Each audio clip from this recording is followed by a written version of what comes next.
Wis mulai lagi. Gak ketok iku nih. Proyektor. Ketok tapi gak jelas. Iya judulnya apa? Budaya positif. Iya yuk. Diseminasi nyata budaya positif. Apa anak hati dulu? Ini ketularan ngomong.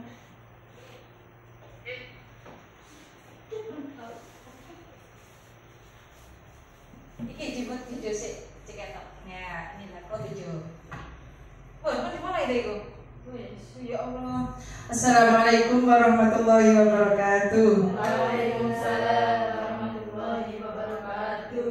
Bismillahirrahmanirrahim. Alhamdulillahirabbil alamin. Langsung saja saya awali kegiatan komunitas belajar Sambirjo atau Kobjo dari SDN Sambirjo. Mudah-mudahan pertemuan pada siang hari ini membawa manfaat untuk kita semuanya.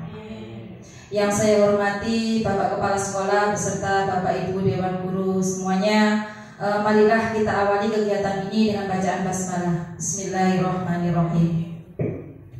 Selanjutnya di sini saya akan menyampaikan yaitu diseminasi aksi nyata penerapan modul 1.4 yaitu budaya positif. Perkenalkan, nama saya Nur Asia, calon guru penggerak angkatan 10 tahun 2024 dari SDN Sambirjo, Jogoroto, Jombang, Jawa Timur.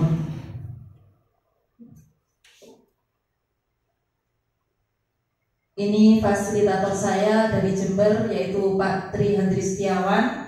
Kemudian ada pengajar praktik Ibu Wiwi Andriani. Yang tengah adalah saya sendiri. Tujuan seminar pada siang hari ini yang pertama menjelaskan makna disiplin positif dan mengamati penerapannya di lingkungannya serta kaitan teori kontrol.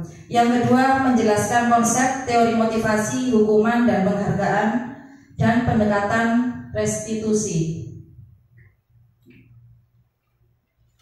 Yang ketiga, proses pembentukan dari peraturan-peraturan beralih ke keyakinan kelas.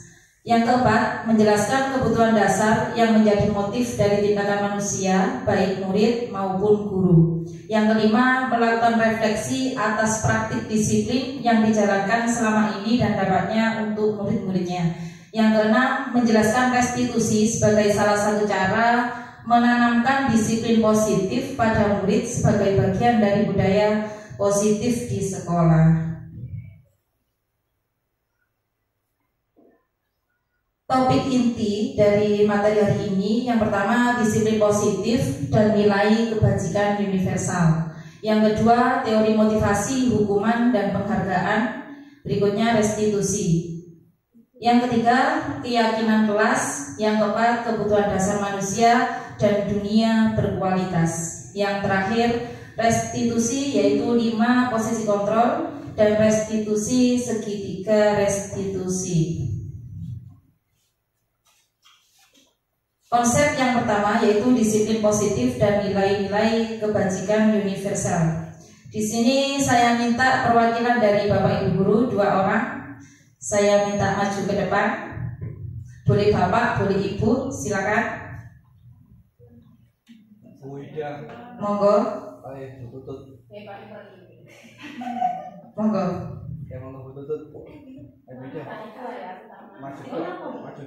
Monggo 2 orang, boleh Bapak, boleh Ibu.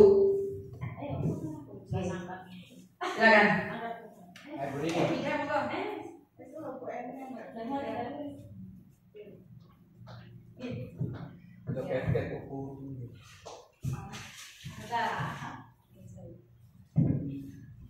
Di sini ada yang menjadi A dan B, Anda dan teman Anda.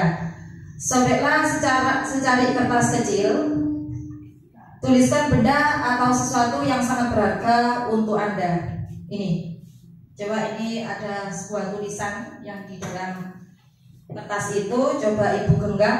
Kemudian letakkan di salah satu tangan Anda dan genggam benda atau sesuatu tersebut dengan segala daya. Buatlah sebuah kepalaan, sudah ya. Teman A, teman Anda B akan mencoba dengan sekuat tenaga dengan berbagai cara untuk meminta Anda memberikan benda tersebut. B bisa membujuk, mengancam, menghardik, merayu, menyuap, apa saja agar dapat membuka kepalan tangan Anda. Apa yang terjadi? Silakan Ibu Eni yang mempunyai kertas yang ada di genggamannya. Bu Ida coba rayu dulu ya. Coba dirayu. Ya, dirayu biar dibukakan sendiri. Bu Eni, aku boleh lihat nggak ini di dalamnya ada apa? Iya kan aku penasaran. Kan aku penasaran dalamnya apa. Lalu dekat gitu lagi.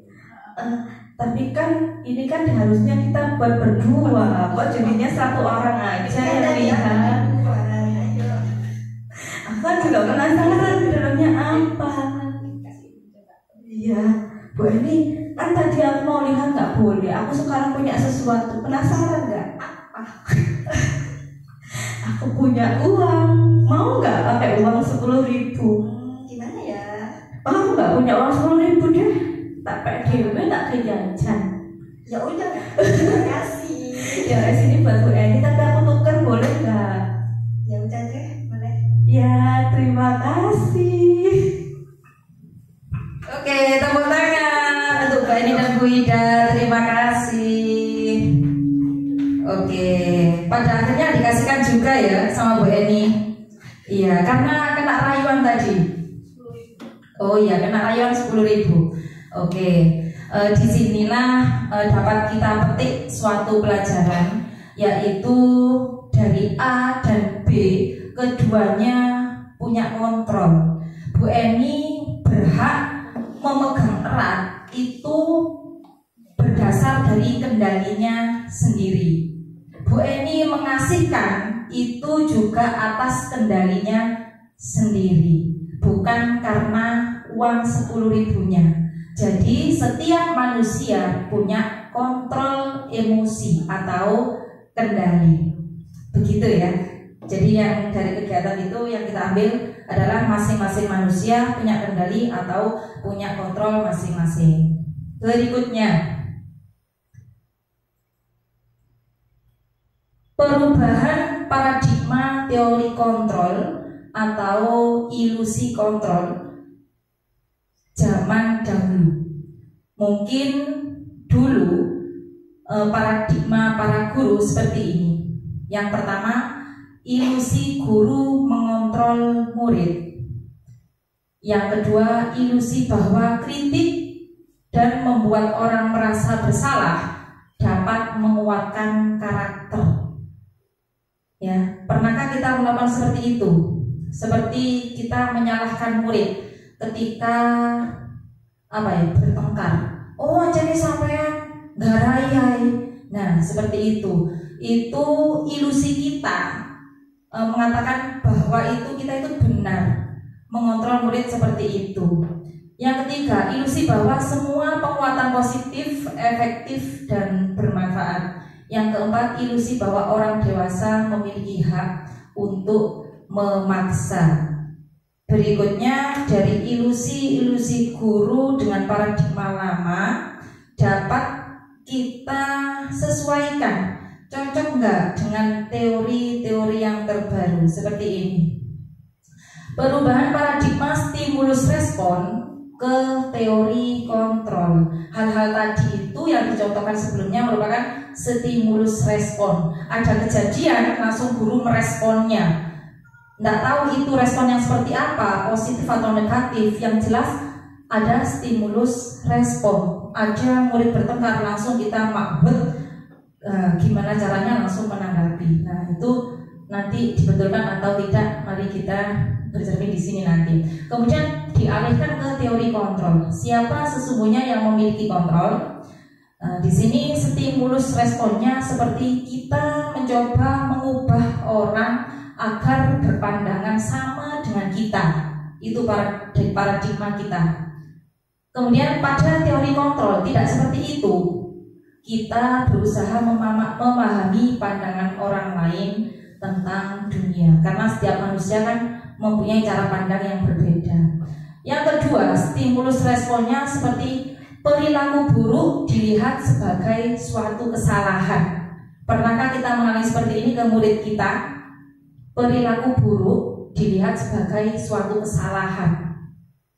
Ya. Kemudian teori kontrolnya, semua perilaku memiliki tujuan. Jadi ketika anak berbuat buruk, katakan, itu kita anggap mesti salah.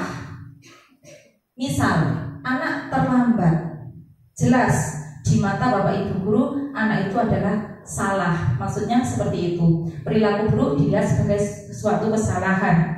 Tapi pada teori kontrol, semua perilaku memiliki tujuan. Anak terlambat, mungkin dia punya alasan. Oh, karena saya tidurnya terlalu malam. Jadi kebutuhannya itu kebutuhan istirahatnya kurang. Kemudian yang ketiga, orang lain bisa mengontrol saya bisa mengontrol orang lain. Itu paradigma lama. Kemudian teori kontrol, hanya Anda yang bisa mengontrol diri Anda, seperti yang dilakukan Bu Eni sama Bu Ida. Kemudian pemaksaan ada pada saat bujukan gagal. Kalau anak sudah dirayu, dibujuk, nggak mau, terpaksa orang dewasa biasanya memaksa, ya. Kemudian pada teori kontrol, kolaborasi dan konsensus menciptakan pilihan-pilihan baru. Konsensus itu kesepakatan. Kemudian pada stimulus respon paradigma lama, apa ini ya? Model berpikir menang atau kalah. Model berpikir menang atau kalah. Pada teori kontrol, model berpikir menang. Kemudian lanjut. Nah ini, untuk mengontrol dari segala yang kita lakukan, di sini ada disiplin positif sebenarnya. Nah, menurut Bapak Ibu, disiplin itu apa sih?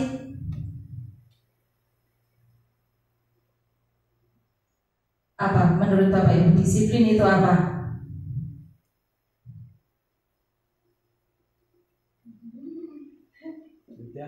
Apa disiplin itu? Tepat waktu. Tepat waktu, boleh. Ada yang lain? Sesuai dengan sikap perasaan taat. Sikap atau perasaan taat. Bagus, ya. Di sini teori kontrol menurut teori dari Dr. William Glasser, ya. Anda tidak bisa mengontrol orang lain, hanya Anda yang bisa mengontrol diri Anda. Itu berpengaruh pada semua perilaku memiliki tujuan. Jadi manusia berbuat salah atau benar itu mempunyai tujuan masing-masing. Model berpikir menang, kolaborasi dan konsensus menciptakan pilihan-pilihan baru. Kemudian realitas atau kebutuhan kita berbeda.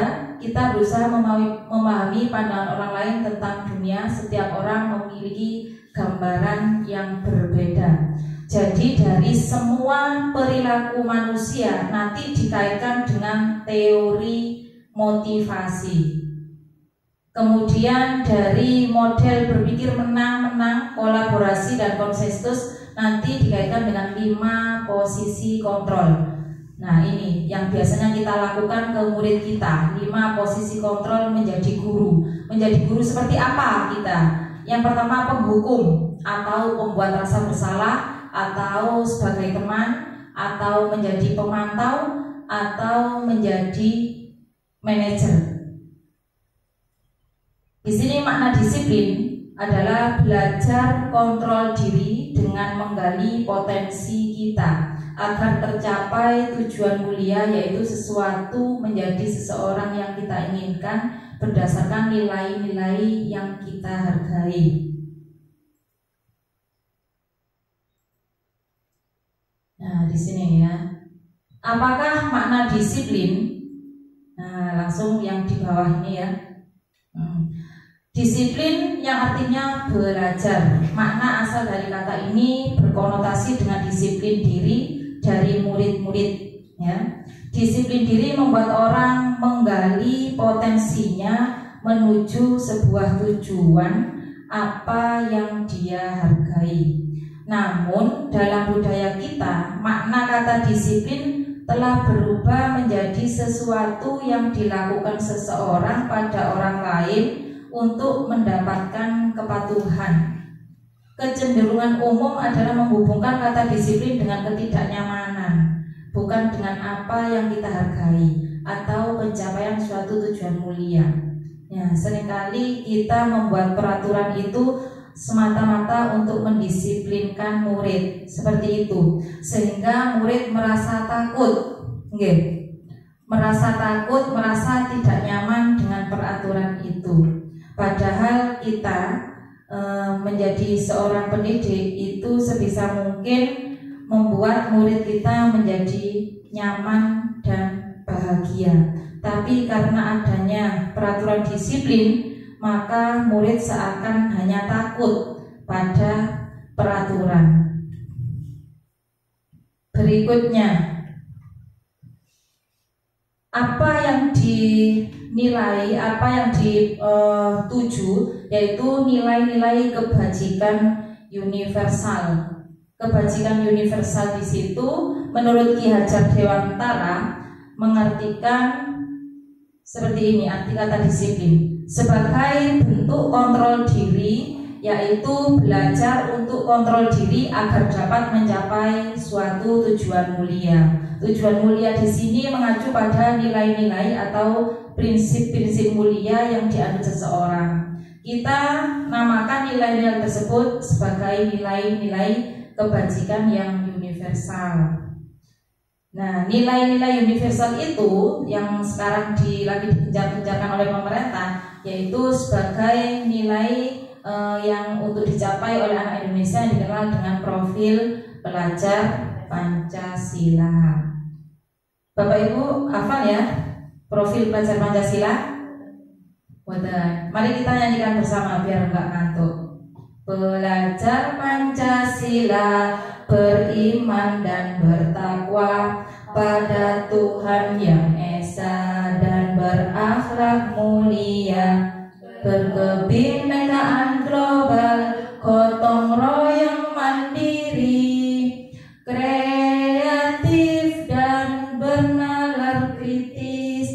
Jadi 6 nilai dari profil pelajar Pancasila ini yang dituju oleh pemerintah pada saat ini. Lanjut. Kemudian teori motivasi, hukuman dan penghargaan. Menurut Bapak Ibu, hukuman itu efektif nggak untuk anak-anak? Semisal anak membuat kesalahan, tidak ya? Kalau penghargaan itu efektif nggak untuk anak-anak yang mungkin punya prestasi katakan? Gimana? Nah, di sini ya. Teori motivasi perilaku manusia. Ada motivasi eksternal, ada motivasi internal. Yang eksternal berarti dari luar diri anak, yang internal dari diri anak. Yang pertama, untuk menghindari ketidaknyamanan atau hukuman. Semisal anak itu takut dengan peraturan, berarti anak itu hanya mendapat motivasi eksternal hanya karena takut. Jadi di lain waktu, di lain ruang, anak itu belum sepenuhnya mandiri karena hanya takut pada hukuman. Berikutnya, untuk mendapatkan imbalan dari orang lain. Jadi anak melakukan sesuatu hanya mendapatkan nilai 100 atau hanya mendapat hadiah dari bu guru. Itu merupakan motivasi eksternal dari luar diri siswa. Ada satu lagi motivasi internal, yaitu tujuan dari disiplin positif, yaitu untuk menghargai diri sendiri. Jadi ketika anak melakukan sesuatu, kalau berangkatnya dari motivasi internal, itu semata-mata hanyalah untuk menghargai diri sendiri. Semisal anak itu berangkat tepat waktu, dia tidak ingin mendapat pujian atau penghargaan karena ingin menghargai waktu. Seperti itu. Berikutnya, ya, menurut Ki Hajar Dewantara, merdeka itu artinya tidak hanya terlepas dari perintah, akan tetapi juga cakap buat memerintah diri sendiri. Nyambung ya? Nah ini Bapak Ibu, mari kita bercermin di sini. Ini termasuk hukuman atau konsekuensi. Mencatat 100 kali di dalam buku kalimat "saya tidak akan terlambat lagi karena terlambat ke sekolah". Ini hukuman atau konsekuensi? Apa Bapak Ibu? Konsekuensi. Ya, mencatat 100 kali di dalam buku kalimat "saya tidak akan terlambat lagi karena terlambat ke sekolah". Ini jadi hukuman karena terlambat ya, disuruh mencatat 100 kali. Nah, apa konsekuensi? Oke. Kemudian yang kedua, lari mengelilingi lapangan basket 2 kali karena terlambat hadir di sekolah. Hukuman atau konsekuensi?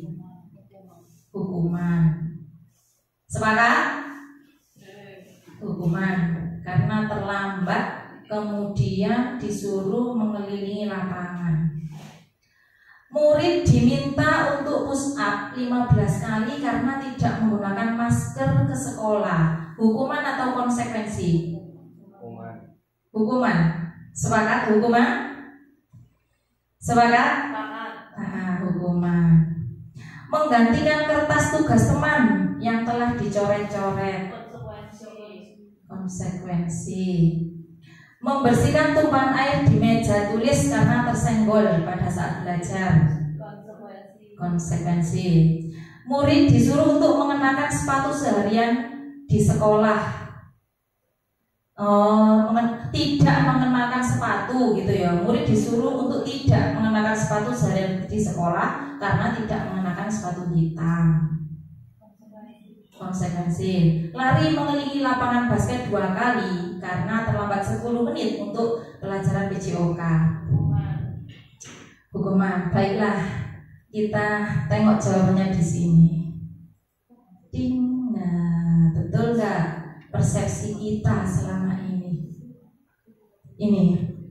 Jadi yang perlu kita pahami di sini, bedanya apa sih hukuman sama konsekuensi? Kalau hukuman itu sesuai dengan kesalahan siswa. Kalau konsekuensi, kalau hukuman tidak sesuai dengan kesalahan yang dilakukan siswa, tapi kalau konsekuensi sesuai dengan yang dilakukan kesalahan siswa.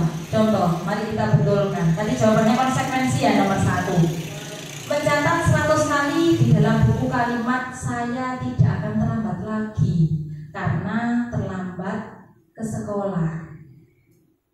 Ada kaitannya nggak terlambat kok disuruh nulis? Nggak ada kaitannya kan? Ya berarti ini hukuman. Hukuman itu menyakitkan dan tidak sesuai dengan kesalahan. Yang kedua, lari mengelilingi lapangan basket 2 kali karena terlambat di sekolah. Sesuai nggak dengan kesalahannya? Tidak sesuai ya. Dan ini sangat menyakitkan. Ini namanya hukuman.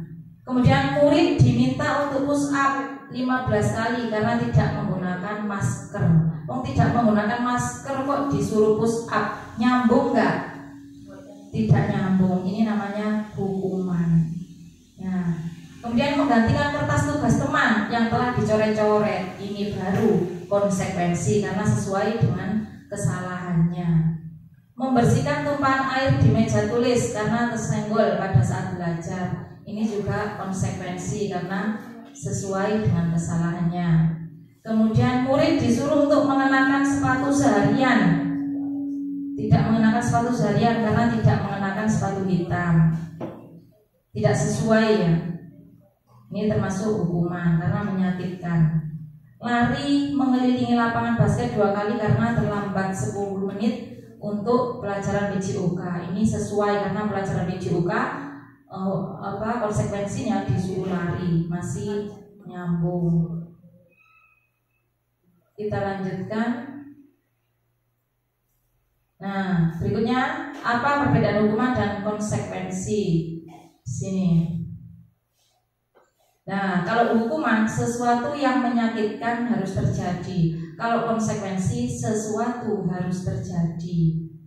Membuat anak sakit fisik maupun hati untuk jangka waktu lama. Jadi anak terus terkesan selamanya kalau dihukum. Kalau konsekuensi membuat anak merasa tidak nyaman dalam jangka waktu pendek. Mari seperti itu. Anak membenci kedisiplinan. Anak menghargai disiplin. Paksaan, stimulus tanggapan, mendorong anak menyakiti diri sendiri kalau hukuman. Kalau konsekuensi mendorong anak agar mudah menyelesaikan diri. Konsep diri yang buruk, konsep diri yang baik. Anak belajar untuk menyembunyikan kesalahan, marah, rasa bersalah, dipermalukan, merasa tak dihargai. Ini kalau setelah dihukum. Kemudian anak belajar untuk mematuhi peraturan, kehilangan hak, dibuat tidak nyaman, diasingkan. Lanjut. Nah, ini banyak sekali.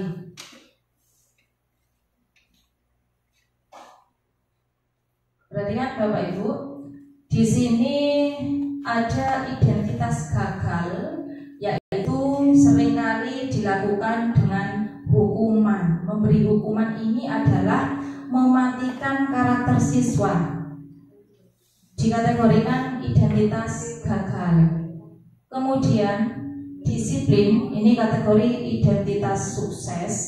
Ada konsekuensi, ada restitusi.